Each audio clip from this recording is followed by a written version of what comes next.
Hola, en este video hablaremos acerca de los trastornos del habla. Como ya lo habíamos mencionado, estos engloban varios tipos de afecciones que se caracterizan por dificultar o limitar la capacidad del individuo para comunicarse mediante el lenguaje oral. Cuando hablamos de alteraciones del habla nos referimos ya no solo a los trastornos que afectan la articulación de los fonemas y los sonidos, sino también a los que afectan al ritmo y a la fluidez verbal. Los más comunes son el trastorno de la voz, trastorno de fluidez y ritmo y trastorno articulatorio. En este video hablaremos acerca del trastorno de fluidez y ritmo. Este se considera como alteraciones que afectan a la referencia de modificaciones con relación al ritmo de la emisión. Los trastornos más comunes son los siguientes: la disfemia y la disritmia. La disfemia es una alteración del lenguaje oral que afecta al ritmo de la palabra y que se caracteriza por la repetición de sílabas y la dificultad de pronunciar algunas. Generalmente va acompañada de paros espasmódicos y de angustia. La Sociedad Americana de Corrección del Lenguaje emplea el término tartamudez como sinónimo de disfemia. El espasmo que acompaña o impide la emisión de la palabra puede ser tónico o clónico y da lugar a dos tipos de clases de disfemia, los cuales son disfemia tónica, la cual impide la salida de la palabra por la inmovilización muscular. También tenemos la disfemia clónica, la cual se produce por un titubeo o repetición de una sílaba al comenzar la emisión de la palabra o la frase. Y tenemos la disfemia tónico-clónica.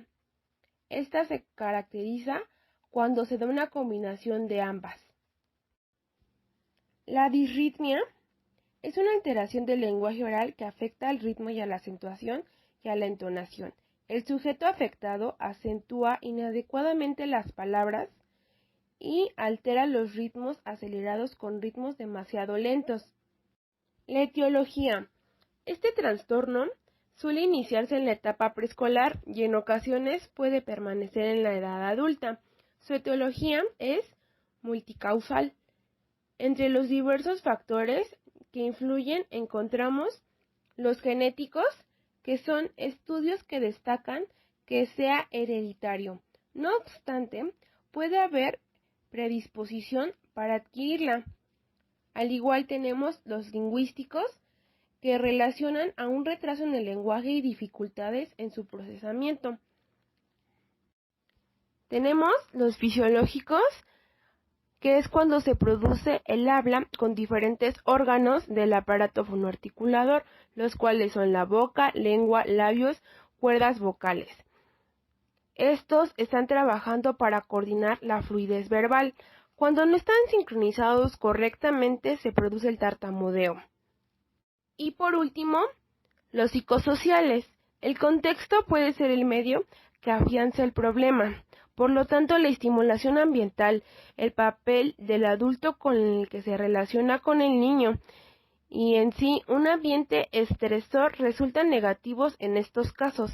Adicionalmente, la inhibición que puede experimentar el niño frente a situaciones o personas nuevas puede contribuir a la aparición de este problema. Un ejemplo de ello es el nivel de exigencia de los padres para que el niño hable correctamente.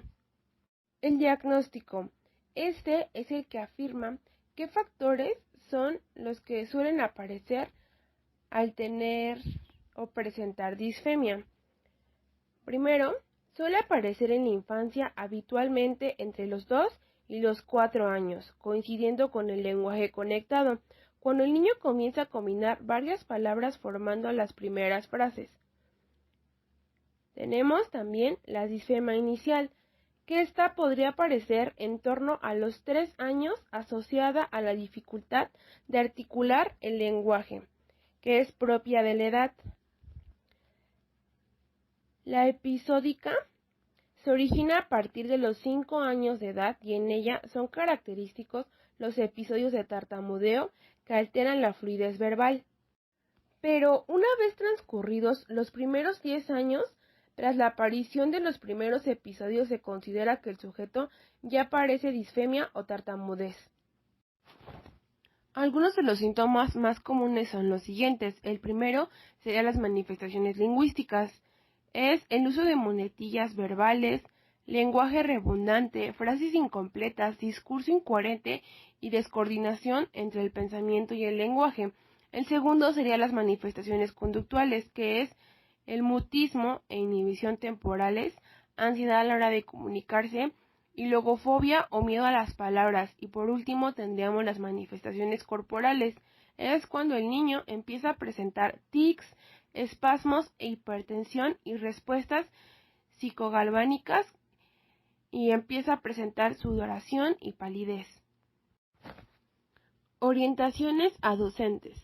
Cuando el docente en las clases vea que un alumno presenta las manifestaciones lingüísticas, conductuales y corporales, es necesario que se comunique con los padres cuanto antes para que se establezca el tratamiento de prevención de la disfemia y que se puedan empezar a aplicar técnicas de logoterapia combinadas con psicoterapia, y que el docente se comunique con los padres para que le platique qué estrategias se están llevando a cabo para que éstas se puedan llevar al aula y tenga un seguimiento.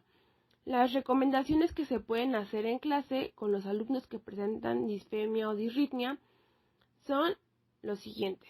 Primero es observar la conducta al hablar del alumno, siempre tranquilizarlo, que lo haga lento, que no hay prisa. Otro sería la enseñanza de la mecánica del habla. De igual manera, enseñarle a respirar, que las manifestaciones corporales vayan desapareciendo poco a poco para que él se sienta en confianza. Otro sería la relajación muscular y control vocal para que el alumno vaya acostumbrándose, para que no tenga miedo. Otro sería la corrección de la tartamudez. Hay que saber ocupar este punto porque muchas veces los maestros corrigen a los alumnos y ellos se sienten mal y ya no quieren hablar o les da pena. Es importante que el maestro le diga a los compañeros que el único que puede corregirlo es él, porque está aprendiendo. Siempre como ser puntual con los demás para que los compañeros no lo molesten. Y por último sería enseñarlo poco a poco a decir las cosas con tranquilidad y con fluidez para que el alumno se sienta en confianza y no se estrese. Orientaciones a padres. A continuación se mencionarán algunos consejos que se pueden seguir en casa para una pronta recuperación del chico con disfemia. Es importante que consideremos que el contexto sociofamiliar es el más importante en la vida del niño. Por eso, la manera en la que actúen los padres será el que va a reflejarse en el comportamiento y la manera que va a actuar el niño. La primera sería hablar abiertamente de la tartamudez, evitando regaños y burlas. Este punto es el más importante porque cuando los chicos empiezan a presentar disfemia, los padres lo que hacen es regañarlos por la manera en que hablan o burlarse de ellos. Entonces, cuando ya tenemos el diagnóstico, lo que tenemos que hacer es evitar esto para que haya una pronta recuperación y el chico no se sienta presionado que tiene que mejorar porque en su casa hay una presión social. El segundo punto sería tomar en cuenta que el proceso seguramente será largo y paulatino. Esto porque no tienen que presionar al niño para que empiece a dejar de tartamudear o incluso a pronunciar las palabras mejor. Entonces, apoyarlo todo el tiempo, que se tarde el tiempo que se tenga que tardar, porque ya lo están llevando con especialistas y está siguiendo como un proceso en la escuela. El tercero sería procurar la relajación, propiciar la conversación en ambientes tranquilos y escuchar con paciencia dejando que el niño se exprese. Es importante que los padres dejen que el niño hable como tenga que hablar. Poco a poco va a ir mejorando la manera en la que pronuncia las palabras, la manera en la que tartamudea, su fluidez. Entonces hay que dejarlo que hable como quiera, pero poco a poco, porque de todas maneras ya se está llevando un proceso con los médicos. Y por último sería que hay que considerar que siempre es importante que pidamos ayuda. No se va a solucionar solo en la escuela o los padres investigando en internet. Es necesario ir con un médico, un logopedia o un fonoaudiólogo para que le dé seguimiento al caso del niño. Este seguramente recomendará un tratamiento que indique hablar de manera lenta y continua, controlando la respiración para mejorar una fluidez verbal. A continuación, les dejaré las fuentes en donde consulté toda esta información por si quieren consultar a profundidad algo de lo que se mencionó. Muchas gracias por su atención.